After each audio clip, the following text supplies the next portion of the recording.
new teacher.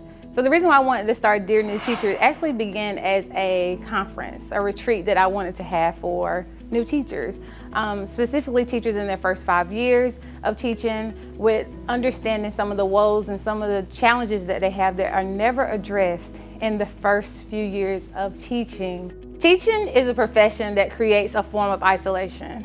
And in this isolation, it comes with, as a new teacher, where you may be uncertain, you may lack confidence in some areas, and having that support system that comes from Dear New Teacher Retreat and the Dear New Teacher Virtual Summit, and now the documentary, I was trying to create a place where teachers always felt safe. First question, introduce yourself and how many years you've been teaching. I'm Miss Russell. This is my first year teaching.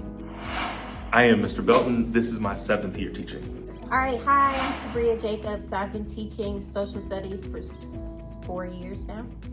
Hi, I'm Janice Hargrove, and I've been teaching science for 2 years. This is my second year. All right, so my name is Lindsay Hankins. This is my first year teaching, first year in education, and I teach middle grades math. Why did you become a teacher? I had a really bad experience with a teacher when I was young, like kindergarten, 1st or 2nd grade. And I was trying to create something, I was drawing or something like that. And the teacher said, oh, this is cool, but like, it's not gonna be fine art. Black people can't produce fine art. And I said, okay, so, and I was a precocious kid. So I needed to prove her wrong. So I said, okay, so if I painted the Mona Lisa exactly like Leonardo da Vinci, or like whoever painted it, because I was probably a child and didn't remember. But if I painted exactly like they did, and is it not fine art? The teacher said, no, it's not. I said, oh, okay. And I was hurt for years and years and years. I got into education truly because I wanted to be a beacon or be a person that could say, you can be Black and do so many things. I encourage my students to take part in entrepreneurship. I tell them how I cook, how I paint, I make my own jewelry, I make my own furniture. Like, I would do these things and share them with the kids just so that they can see that somebody that looks like them can do it. So I became a teacher because I used to teach at a camp for 4 summers. And every year at the end of the year, I'd have parents come up to me saying like, my child never talked, or my child doesn't get along with other people, and they've seen a change ever since they met me, or they've learned so much. And year after year, like, the children would come back and it would be the same students, and they would run up to me and be like, oh my gosh, Miss Russell. And so, yeah, I decided I wanted to teach because of that. It really warmed my heart. So I originally started out school as an education major, and then I kind of bounced around a little bit because I wasn't sure what grade level I wanted to teach. So as I started doing my practicums, I kind of got a little discouraged about it, and I was like, well, I don't know, maybe let me just focus on one subject. And I've always been like a history lover. I love everything social studies, history. So I decided to concentrate in that. That way it would give me flexibility to decide whether or not I want to do middle school or high school. And from there, yeah, I just bounced around. For me, different story. So undergrad, I was a biology major, general biology. I fell in love with science from the 3rd grade. So I always had that love for science. Upon graduation, I worked at a nonprofit. Following year, I snagged a job at LabCorp. It was temporary, so I was like, I don't want to go back home to Maryland. My lease is up. What can I do? And then people started putting the bug in my ear to teach, and I was like, okay, you know, why not? But I never thought I would become a teacher. Never thought I would become. So I applied, interviewed, got hired on the spot, and so it just fell into my lap. And looking on it now, I'm thankful for the opportunity because, you know, if I never got that bug in my ear, I never would, you know, had these experiences, and I'm learning to fall in love with it, actually. Never would have thought. Never would have thought. So first became an educator because I really, look at the service of youth. I noticed that there's not a lot of Black men in education. So I realized the energy that I bring to the table and really want to make sure that I give my life of service towards that, at least for, at least 5 years or so. The pandemic happened. And when the pandemic took place, we had to put a halt to so many things that were face-to-face. And so we transitioned to a virtual conference where we held that on the social media platform, Instagram, where over 3,000 teachers did tune in to listen. But with that, it just wasn't as effective, and the goal that I had in mind, the initial birth of the project, still did not do what I wanted it to do because it was virtual. Although it probably touched the hearts of a lot of different people that were able to attend, I still wanted to move forward and make sure that I created that awareness piece that you are not alone. So we birthed Dear New Teacher, the Docu-Series, and we're just gonna see what goes from there. You know? How has it been teaching during a pandemic? Hard. Hard is an understatement. Exhausting. Can you imagine trying to bond with a black screen with somebody's name on it? And that's what we did day in and day out. But it worked somehow. Truly, it worked because I had a great team. And I had lots of support and kids who were willing to go through that level of discomfort with us so that we could make progress. I don't know. It was hard trying to force students to learn when all they can do is just close their laptop and go to sleep. Mm-hmm. So just trying to reach out through the screen is definitely rough. But. I think that one thing that our team really focused on this year, more so than like drilling and curriculum, was, hey, who are you? How are you? I know that the world is crazy and you haven't left your house in like 3 months. So let's talk, let's check in, let's put the curriculum to the side and really figure out who you are as a person and how you're doing. Because you don't care to learn anything if your mental isn't there. It was hard for me because I was going into my third year of teaching, so I just knew I had the hang of it. I was getting into my flow of teaching my curriculum, and then boom, everything just kind of shut down, and it honestly drugged and sucked out my passion for teaching because the relationships with the students became very much so different than what I was able to connect with them in person. I'm sure you can agree with that as well. Yeah, definitely. For me, I kind of liked it. I like, being at comfort of my home, because my first year, she'll tell you, the group of girls we had last year were... First year is always rough. Yeah, and then... finding your grounds yes, as a teacher in middle school. Yes, and the girls we had were different. So it was kind of hard to control my classroom at times, and, I kind of got discouraged. So being at home, like, this is my space, my classroom. Even though it's virtual, I can, I can control it, however I want to. So I liked it. I like working in the pandemic. However, like she said, the relationships with the kids, we couldn't really build, through the computer. No. So we couldn't really, feel who our girls were. To a certain extent we did, but it wasn't like, we can grab on them, love on them for real. So yeah, all in all, it was good overall. But again, we wish we had that one-on-one connection with with our girls. It's often said in education, just go with the flow, make sure that you're able to be flexible with all the different changes and things that happen. And sometimes with going with the flow, if you don't even know what the flow is, you wash by the wayside. Statistically, it's said that within the first 10 years of teaching, 87% of new teachers, they don't make it. Mm-hmm. And so that bothered me because I know what it felt like for me in my first 10 years of teaching. I know that I had a strong support system, but at the same time, I felt so isolated. So in this journey of creating Dear Teacher Coach series and Dear New Teacher, I wanted to create a safe place for these teachers, also a place where new teachers could know that they're not alone and there's so many different resources out there for them. Have you always felt supported as an educator? Definitely by my team. We've definitely backed each other up on everything. This year I've had a phenomenal team. I've been a part of a great school for the last few years, but in the beginning I struggled. Partially because, pride. I was in an environment that said, hey, you have to do all of these things and you have to do them by yourself. We're going to give you all of this work and all this information. Now you take your own time and do the work. And my peers, people who in fact have been teaching for years, were able to come back with all these correct answers. And I'm like, so I didn't go to school for this. I just love kids. So can you help me with the curriculum and like the actual things that you're trying to get me to analyze? Because I don't understand that. And it took me years to really dig in and understand what I'm looking for with data.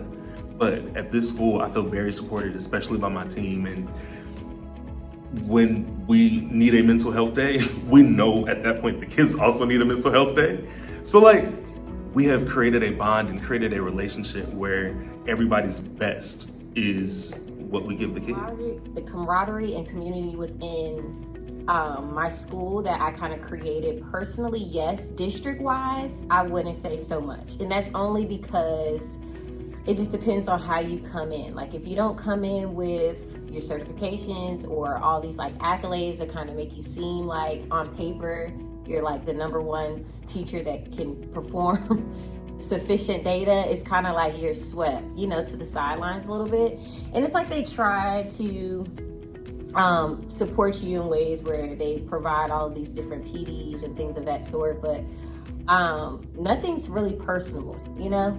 And it's not, it's like you can't grasp, or a lot of things just get swept under the rug or to the side, to be honest, district wise. And I think that's an issue in this profession in general. I don't even think it's a North Carolina State thing. It may be, but I mean, I just feel like teachers in general, our profession is very much so unappreciated and underrepresented. And I just hope over time that, you know, we see increase in pay and support in every aspect of the career, because it truly doesn't make any sense, like why teachers are at the bottom of the totem pole. But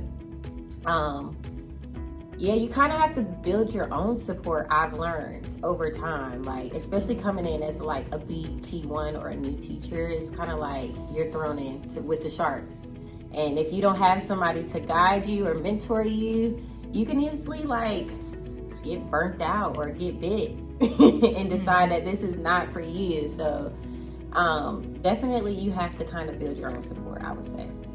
Yeah, to piggyback off what she said, the community within the community, 7th grade team as a whole, I feel, you know, supported. Just the principal and definitely my team members, because if I didn't have them on my team my first year, I don't know. Gotta have some strong, you know, teachers cheering you on. Yeah, I don't know what I would be able to do without leaning on them. There's times where I haven't been supported, but for most of the time I've had support in some way. That support has more than likely got me through, but all the support hasn't got me past. So, you know, it was more of a thing of where the support added has made you stay afloat, but it's not nothing that really push you forward. Oh, that's and good. I feel where I am now, the support here pushes you forward. It just doesn't just get you by. You know? As I sit and reflect on my teaching experience and the moments that I feel isolated, there were several times throughout the 21 years in the classroom where I was the only teacher of color in the building. There were several times that I didn't know where to go to get to curriculum. I don't remember anyone teaching me how to actually create and develop a lesson plan until actually my 10th year in teaching. These are things that are not really talked about. It's just sort of like handed to you. And of course, we as educators are lifelong learners. So we learn as much as we can while we can, but there's still those gaps. There's still those places where sometimes teachers feel they have nowhere to go. They don't know where to go to create what they need to be the most effective teacher. And throughout my journey, every time that I came in contact with a new teacher or I saw a teacher struggling, specifically a teacher of color, and that's another topic that I would love to talk about, is I put myself in their shoes and I made sure I created a bridge that they had someone to walk towards if they ever needed that assistance.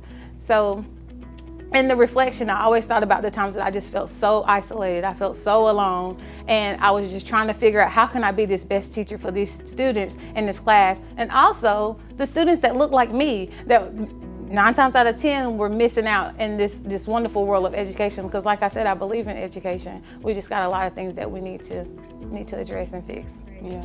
Most memorable moment as an educator, and then your most memorable educator. So my first year teaching, I wasn't even a full-fledged teacher. I was teaching before school and after school, and I worked with the same students throughout the course of the day as well. I would also substitute teach.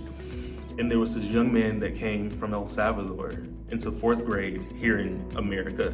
He didn't speak the language, he didn't read it. I learned Spanish so that I could communicate with him, and also helped to develop his Spanglish and develop that into English.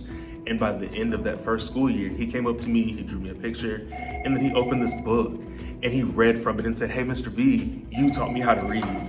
And I just cried. It was the best moment I've ever had as an educator.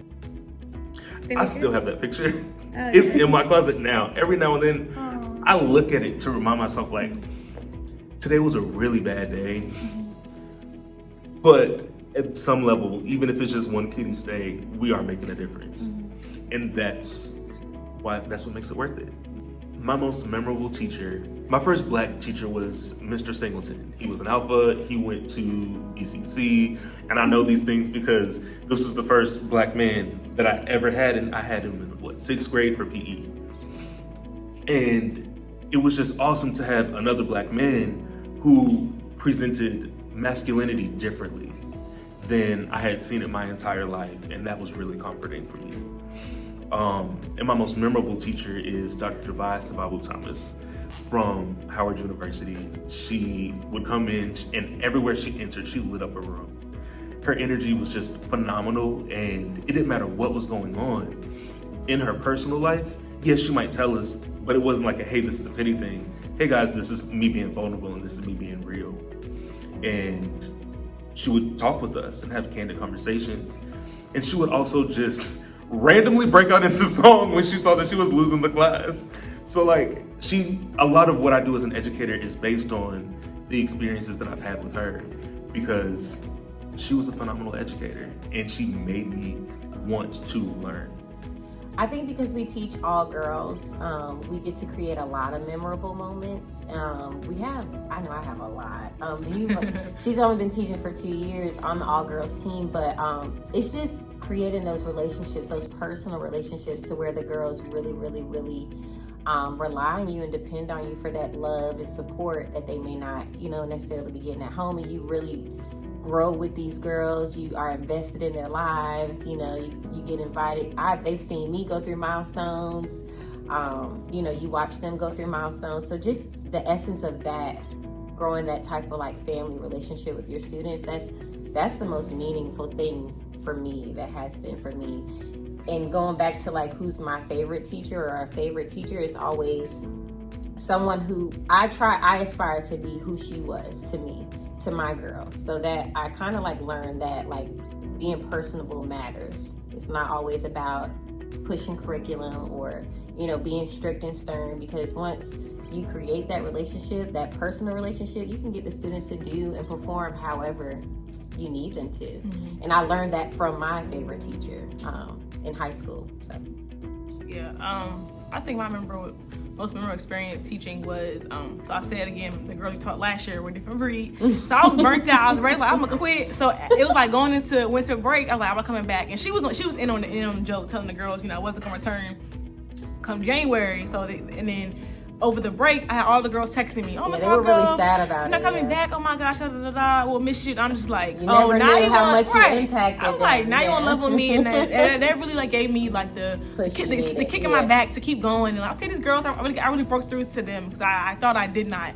So that was middle schoolers can be tough cookies. Yeah. So that was definitely memorable for me. I kind of felt the love, and like, oh my God, okay, well I'll keep going, because y'all, I didn't think y'all liked me. But favorite teacher, I'll say my 4th grade teacher, Miss Sherrod. She, I don't know, something about her I just like aspired to be. She went to Hampton University. That was my #1 choice. So since the fourth grade, I want to go to Hampton. Yeah, and I did. I since transferred, but she, inspired me to apply and of course get in, and yeah. So my 4th grade teacher, Miss Sherrod. The most memorable moment for me, and it comes every year, is that graduation moment where I've seen at least 2 to 3 groups of 8th graders that I've mentored, not really taught, but mentored, see them graduate. It's just something to notice, that you would think from that moment, 4 to 6 years later, that they still remember the moments that they had with you and have carried that with them to their graduation and then on after.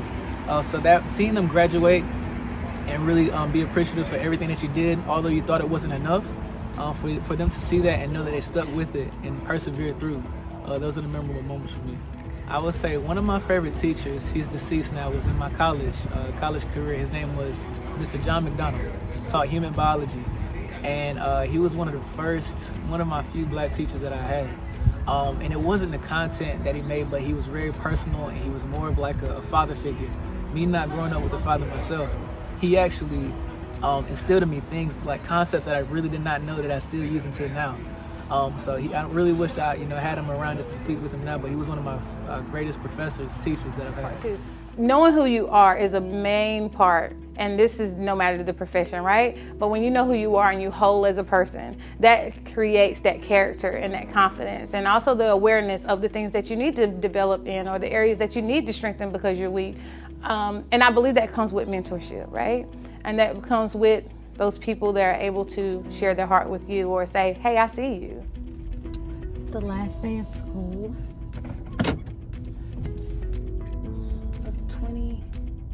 School year 2020, 2021. And I'm driving to work. It's a bit of an overcast. Still peaceful morning. A lot of thoughts going through my head today.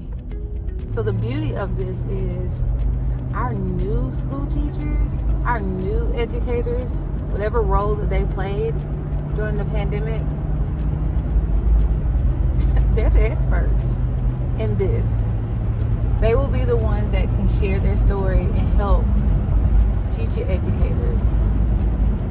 Do you feel like some of your gusto or your, you feel like you still got it, you still running, or you any of your motivation that you're sustaining? I would say really the support. So support is that really big thing about sustainability. Other than that, and the kids' energy. Because that's a true passion. We're there for the kids. We're there to serve. So honestly, if you continue to have that zeal, that passion to teach, and then have that support, although they might not be able to deliver with the resources, depending on where you are, as long as they can really be supportive and believe in the purpose that you have for that, that's the biggest portion of stabilization and sustainability that I really look for. So right now, I say my why came from outcomes. Seeing students graduate, seeing that kids really took in the words and they applied it to day-to-day life, and not just words, just teachers. Students with teachers. The words that I'm saying, I may not think of it as much, but they look at it more as, man, that's life-changing. I don't know if I would have made it another day, another week, if I didn't talk with you about the situation. So it's really the outcomes that really have proven the purpose or showed the purpose. Well, my journey into education was not a traditional journey because before going into education, I worked in manufacturing. So I worked in production, and after all that time, getting that degree in that, after working 2 years, I realized that I didn't like it. I prefer working with people more than processes and machinery and numbers. So that's how I got into education. What has sustained me as an educator, and this is going into my 24th year, is that I had a dynamic support team. But I had a wonderful mentor who happened to be an African-American female, and I remember her to this day. And so I just think that's what has kept me, because I felt like after that first year, I almost quit. I was like, I cannot do this. And classroom management, that was the thing that I think most first-year teachers struggle with. What was your take, or what happened to make you feel discouraged about the praxis? Very much so, still discouraged about the praxis. Both of us got hired upon lateral entry, which means we had a license, but it was provisional for only a short amount of time. So that pressure of having to pass the test, just like any certification, is hard.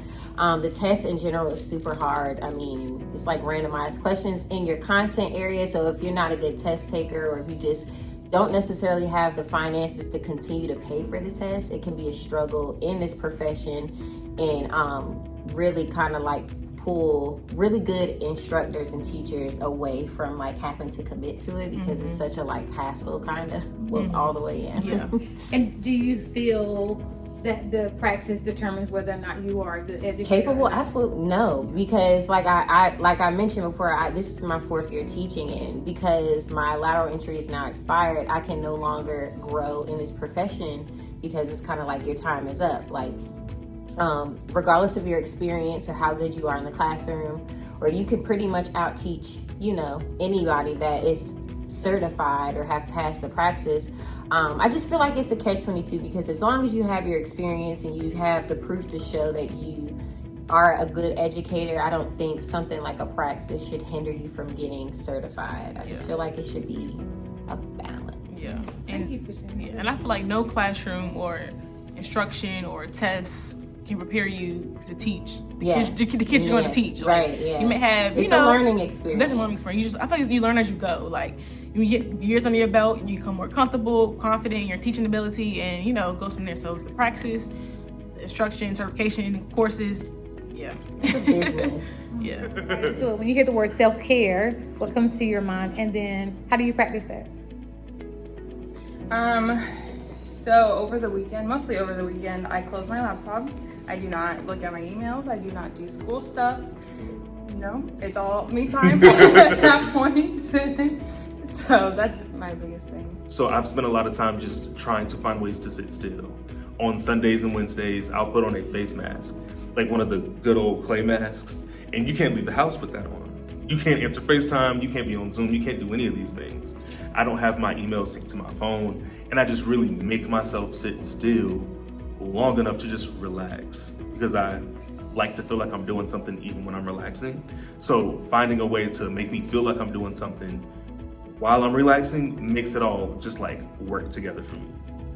I'm a mommy of 2, so anything that I can just be alone and have me time, I take as self-care. That can be shopping at Target, one of my favorite things to do.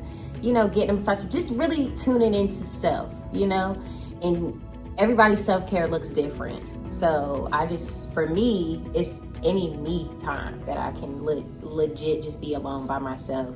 And it can be as elaborate as getting a massage, getting my nails and feet done, or simply just running to Target alone with no kids.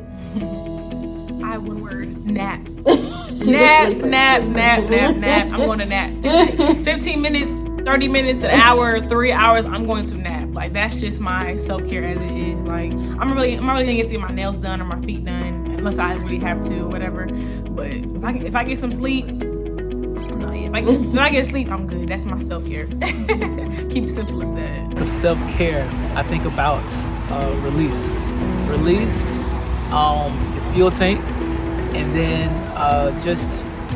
your mind, mentally. So mind, body, and soul is how I really think about self-care. One thing that I practice for self-care is just the study of the arts. Everybody has an art that they're talented in, whether it be music, instruments, dance, art, painting, drawing, singing, whatever it may be. So my art, I really spend most of my time. Anytime I need that self-care, I go to my guitar, I go to a piano if I can find one, or I just sing, listen to music, something that really gets you away from back to your center place. What really made you do what you want to do in the first place? Because I really feel like that purpose drives your self-care. Really focus on grounding. So it's the end of the week or the beginning of the work week, and everything we do is with the intention of really settling ourselves in preparation for what comes next, because you never know what comes next. Everything is uncertain. That's the only thing that's certain, right? Yeah. Feeling good and being in a better headspace and everything, you also have your moments of being sad. And so I'm trying to allow myself to also be sad in the sense of, I guess, grieving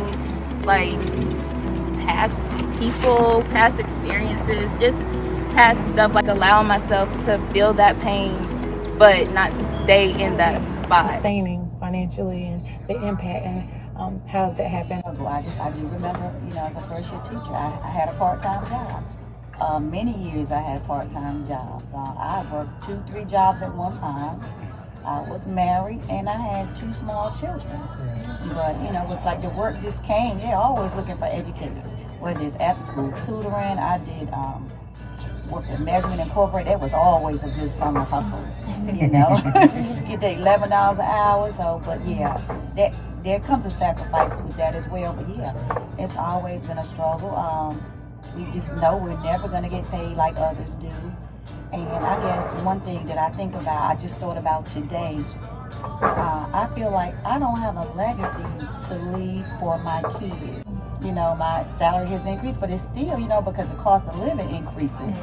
More than the salary. More than the salary increases, exactly right, because we were stagnant for so many years. And me being 26, no kids, having a little dog, but still, my salary is not, I guess, for what I want to do, travel. I can pay my rent, that's important, pay my electric, water bill. I love that. But if I want to travel to somewhere in 6 months or something, I don't have like the means to do that. I have to like get a part-time job, which I have now, and I just feel like teaching what we do for the community and the kids, like we should be paid so much more. That's what really stood out to me. But definitely have my own side hustle that I do.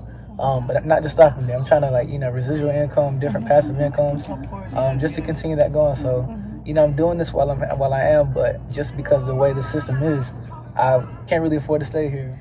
Last question. What tips or advice would you give to new teachers that's coming into this profession? I would say remember your why. Remember why you kind of chose to teach, and leave that in the pit of your push. And I say that because no matter where you teach, regardless of the demographics of the students, their academic level, if you don't understand your why, I just feel like you're gonna not prevail or succeed. You're gonna kind of like conform to the school. You just kind of have to have your own identity, like as a new teacher, and just stick with it. And don't be afraid to like learn new things or try new things. You can't teach one way. There's no one way to teach. So definitely just kind of like stick to your why you're doing it, and let that drive you throughout your career. Me, I would say lean on others. I'm very prideful and like, I can do my own, and I'll get frustrated, and feel defeated. But like I said, I'd rather have to have so much support within the building. Like if I just ask a question, don't be afraid. I'll be okay. So ask your questions. Lean on others, because people they'll give you their whole lesson plan from the year before, and it's like, wow, I could have asked, So, and also don't be afraid to ask. Right, and also don't recreate the wheel. So, like it can be all so simple if you just ask for the support, work the tools, smarter, not harder. Yes. Do not come in thinking that everything is going to go the way that you have it in your mind or the way that it is on paper. So be very, be adaptable. Be flexible, be adaptable, be positive, and don't remember your passion. At the root of everything, remember why you started in the first place, and have a timeline. Just don't come in aimless. Come in with a source of direction. Come in ready to learn, ready to seek more knowledge of what you are, doing yourself.